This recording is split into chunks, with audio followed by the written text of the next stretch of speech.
Our journey begins just east of the town of Weymouth.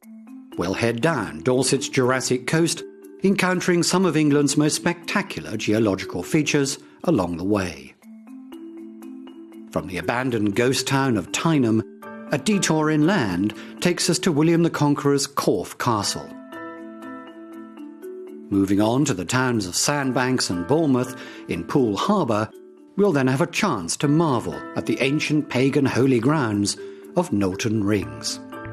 From there we'll continue to the mouth of the River Test and explore the massive Southampton port. From her docks we'll hop across the sea to the Isle of Wight, discovering the dramatic Needles Battery on the Isle's west coast. Then to the north we'll end our journey at Osborne House, once the country retreat of Queen Victoria and her husband, Prince Albert.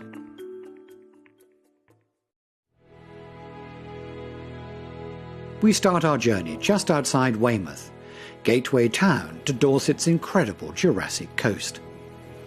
It spans 153 kilometres of England's southern shore.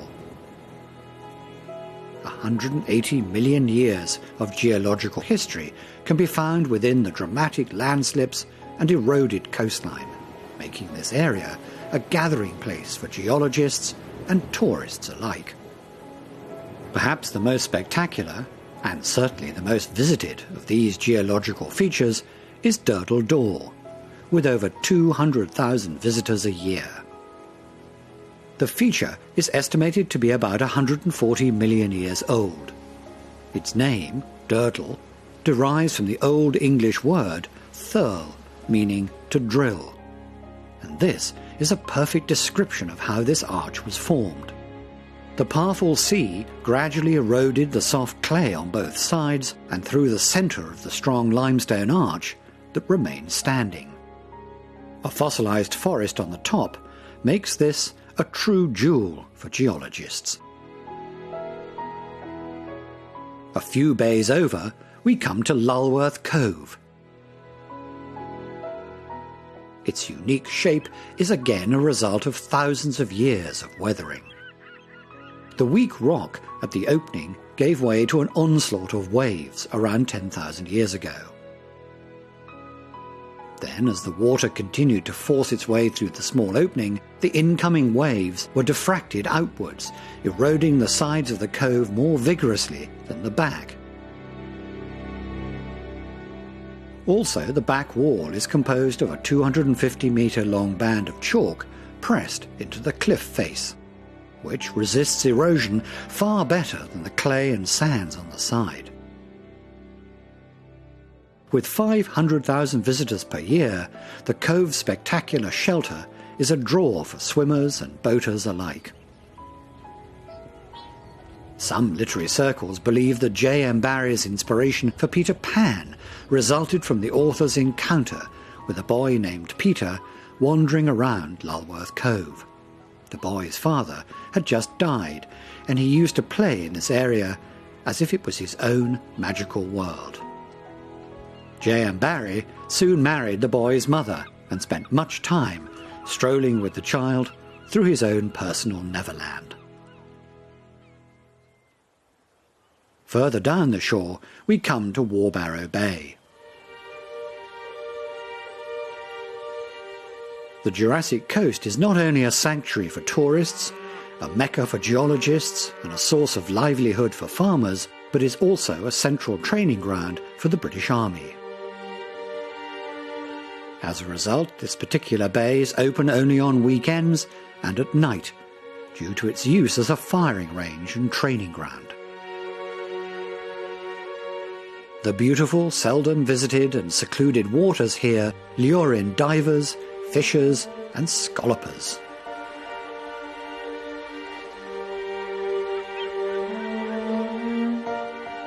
Flowers Barrow Ridge towers over the shoreline. It is features like this where millions of years of geological activity are exposed that make the Jurassic coast famous. But due to constant coastal erosion, this whole cliff face will eventually fall into the sea. Set back is the abandoned village of Tyneham. As the British Army was preparing for the D-Day invasion of Nazi-occupied France, this area was used as a military training ground. With the constant use of heavy artillery and tanks, the small town eventually got in the army's way. So, in 1943, the 225 residents of Tyneham each received a personalised eviction notice, informing them that the land would be taken for the good of the country. An inscription on the church door of the town reads, "We have given up our homes, where many of us have lived for generations, to help win the war and to keep men free. We shall return one day." 77 years have gone by, and still nobody has returned, and the army still occupies the land. There were protests after World War II in an effort to repopulate the town with its former residents. But a public inquiry ended the matter when the military formally purchased the land. As the army's presence was a boon to the local economy, nearby settlements went along with the decision. Today, the abandoned village is open for visitors to explore the ruins of derelict buildings and decaying tanks from the Second World War. Overgrown with shrubs and ivy, Tyneham is a fascinating but melancholy reminder of the places that peacetime forgot. Mist and fog have long plagued merchants up and down the Jurassic coast, making seafaring extremely dangerous, even today. Indeed, with the slips, steep cliffs and powerful seas, there are many accidents and disasters on the coast every year. And as a result, there are also many rescues. People are swept out to sea, trapped under landslides or caught between the ocean and the coast, and with all these incidents, there are also many casualties. But regular rescue practice, such as what we are witnessing here, helps to keep that toll low. The sight of the rescue helicopter whisking up and down the coast every year is a common one. This is the first time this young woman has played the part of someone being rescued. But you can see from her commitment to the task that she knows these test runs are important for keeping the rescuers trained and ready. But despite the skill and professionalism displayed here, this helicopter rescue service is constantly in danger of being shut down. Moving inland from the coast, we arrive at Corfe Castle, built by William the Conqueror in the 11th century. In a time when most castles were built of earth and timber, this stone structure was formidable indeed. Over the centuries, many other kings continued fortifying the castle until it was finally sold to John Banks in 1635. But when the English Civil War broke out a few years later, Corfe was stormed by parliamentary forces. Because John Banks was in Oxford with the king during the raid, his wife Mary took full control and was able to defend the castle against a force of 500. During the 2-week siege, 100 parliamentarians died and only 2 defenders. For 2 years, it remained the last royalist stronghold in England, until it was finally taken and demolished. It has since been bequeathed to the state by the Banks family, and is now owned by the National Trust.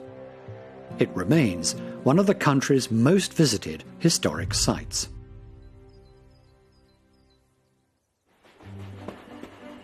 And running beside the castle, we see the Swanage Railway. The line was constructed in 1885 and at the time was the last section in the long journey between London and the coastal town of Swanage. In 1972, when the financial viability of much of England's rail system was being reassessed, the route was cancelled. However, being a popular and scenic line, a group of enthusiasts petitioned the government for ownership of the route, which they were granted. The railway was then renovated and reconstructed bit by bit. until finally in 2009, a passenger train ran between London and Swanage following the traditional route. Now steam locomotives run services on a regular basis between the many small towns on the system.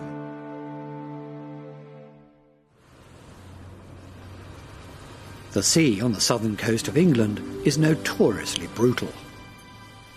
Here we can see a motorboat struggling in the rough waves, fighting to make it into Poole Harbour.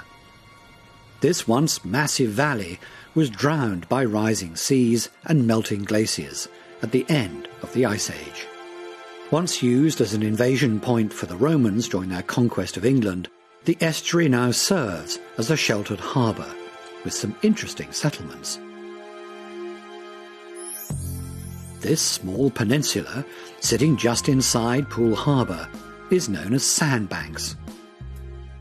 It may seem like a quaint settlement, but in fact this small patch of land has the fourth largest property value in the world, dubbed by some as England's Palm Beach. It has the highest concentration of expensive properties outside of London. Even modest bungalows in states of complete disrepair go for nearly $5 million. It all might seem a bit extravagant, but the beach here is considered to be the most beautiful in all of England. But is it worth that much? On the coast east of Poole Harbour is the town of Bournemouth. Now a popular retirement area, its notable former residents include J.R.R. Tolkien, who used to vacation and write his novels here for over 30 years. Robert Louis Stevenson was also a resident and is said to have written both Kidnapped and Dr. Jekyll and Mr. Hyde while living in the town. Again, moving inland, we come to Kingston Lacey. Once Corfe Castle was destroyed in the Civil War, this became the official seat of the Banks family. The house was altered and remodelled in 1835.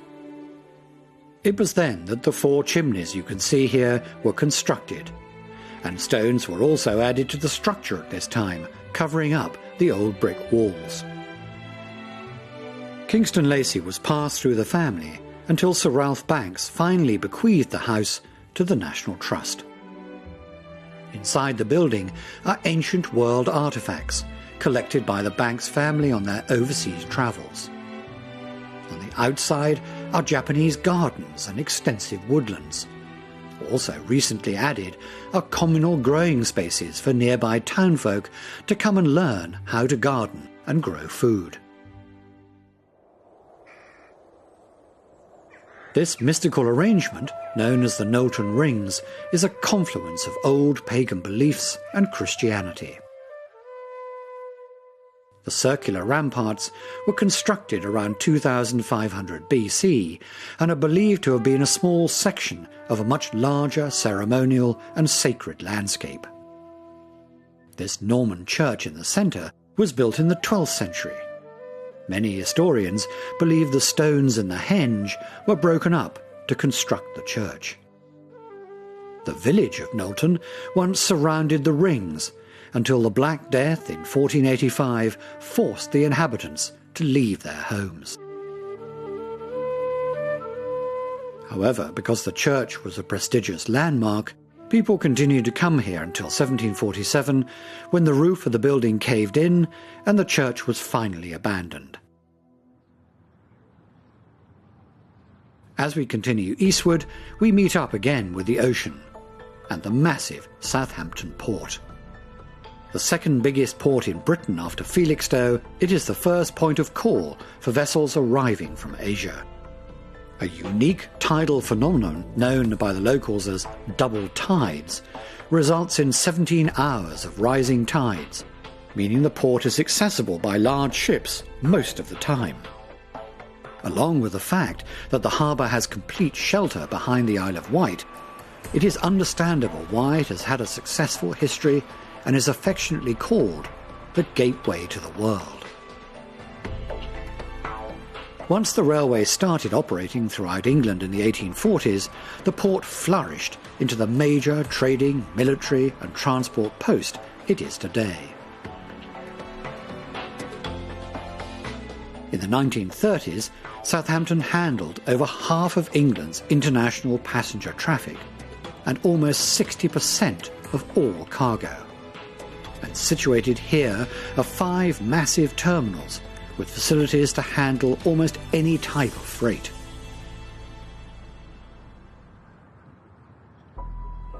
The 40-mile River Test terminates at the docks of Southampton Port. The river mouth has the distinct advantage of being consistently calm and wide, allowing a constant flow of ship traffic. From medieval times to the present day, it has been an important harbour for trade and war. It was an entrance for Viking invaders, and then became a major shipbuilding area for the English fleet in the 100 Years' War. The docks are renowned in more modern history for being the place where the first seaplanes and hovercrafts were developed. And pulling into the docks, we now see the Queen Mary 2. When it was unveiled in 2004, it was the longest, widest and tallest passenger ship ever constructed. With a tonnage of 148,000, it has an onboard power plant of 4 diesel engines and 2 gas turbines that drive electric motors which power the propellers. There are 3 seawater desalination plants for the 10 to 13-day journey across the Atlantic, and must have come in handy for the craft's 81-day circumnavigation of the globe in 2007. 4 football fields long and taking 8 million working hours to construct, it truly is a giant of the seas. Southampton Water, like Poole Harbour, is also thought to be an ancient valley drowned during the Ice Age. It is an area of great contention between pleasure boaters, conservationists, and shipping and business interests. Across from the port on the west coast of Southampton Water and beside the New Forest National Park is the Fawley Oil Refinery. Established in 1925 and expanded in 1951, this refinery, owned by Esso, is the biggest in England.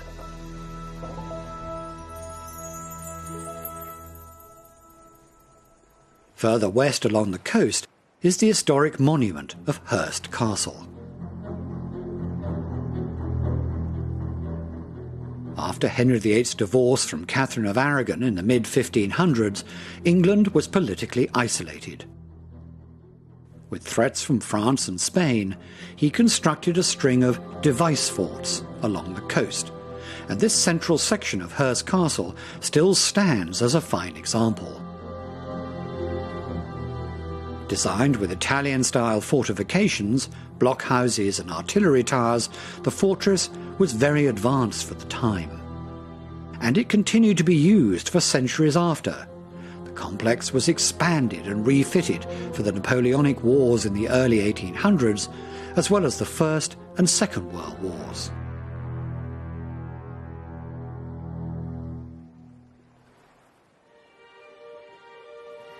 And just over the water from Hurst Castle is a rock formation known as the Needles, perhaps the most hazardous point for any ship entering the Solent.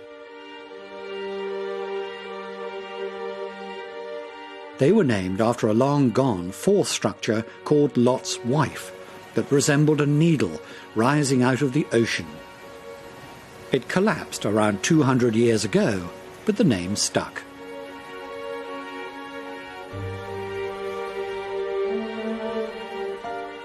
The formation is made of chalk that has gone through the geological process of folding, when layers of minerals are piled and compressed over thousands of years to form durable rock. These jagged chalk structures don't terminate at the lighthouse, but actually continue far out to sea hidden underneath the waves and have historically been incredibly dangerous for seafarers. After many shipwrecks on these rocks, merchants petitioned the government for a lighthouse in 1782. But the original lighthouse that was built was too high and too far inland to be useful, as it was constantly shrouded by fog and mist.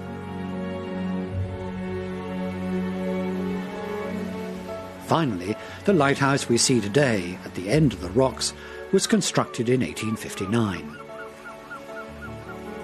It ran on a generator with a single keeper tending it until 1994, when it was fully automated and fitted with a helicopter pad.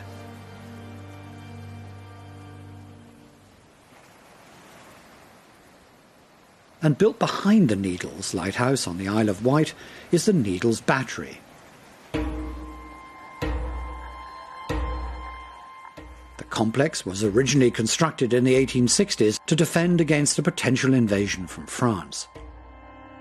When it was discovered that the pounding effect of gun and cannon fire was causing the cliff to crumble, the battery was reconstructed higher up the cliff. The old and new batteries were rearmed with modern equipment and served as protection in both World War I and II. Combat took place very close to the battery, with German U-boats sinking 2 British ships right off the shores below.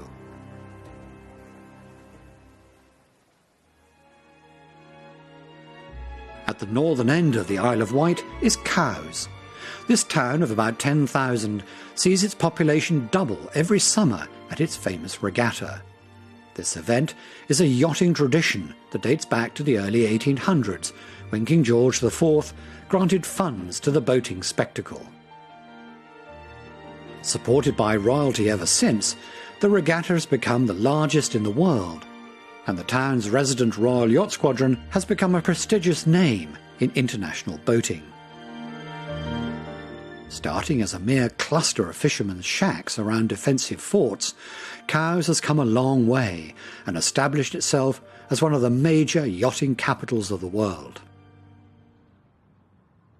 And our last stop is just across a small inlet from Cowes at Osborne House.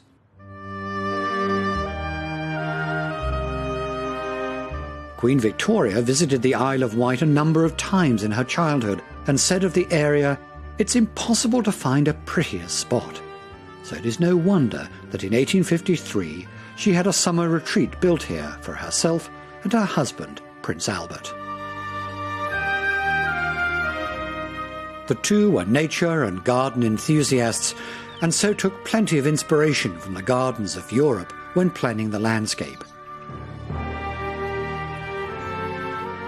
Italian-influenced terraces and miniature buildings are especially noticeable.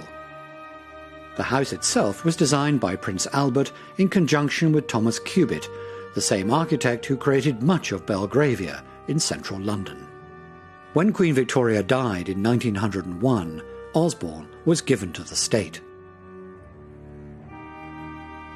Many of the rooms were reserved as a museum to the Queen, while the rest served as a naval academy. But now the entire complex is open to the public and in the care of English Heritage. Some houses in the grounds are even available for rent. In fact, the fame of the building was so widespread in the 1800s that in 1876 the colony of Victoria in Australia modelled its first government house after this design. Even today, the beauty and heritage of Osborne House and England's southern coast is renowned around the world. A perfect place to end this journey.